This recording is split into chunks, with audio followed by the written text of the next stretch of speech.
आपण पाहत आहात महाराष्ट्र रफ्तार न्यूजच्या काही ठळक आणि महत्त्वाच्या घडामोडी। बातमी आहे धाराशिवमधून।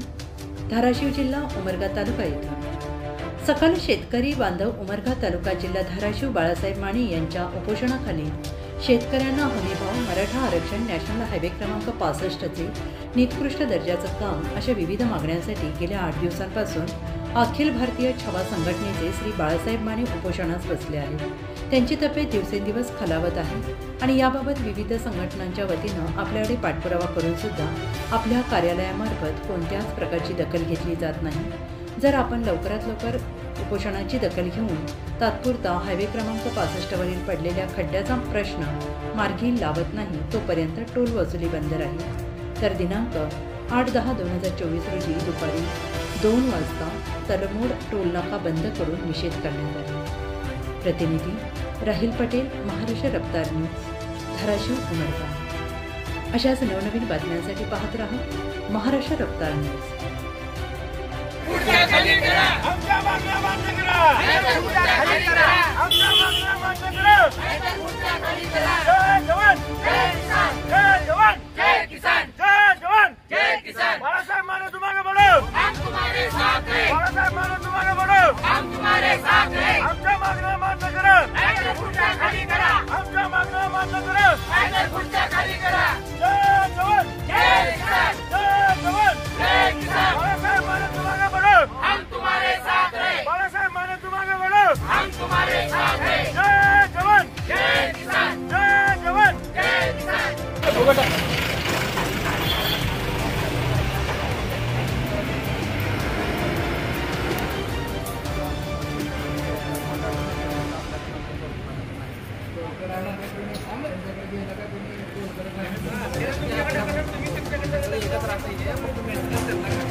Yang jauh dia re.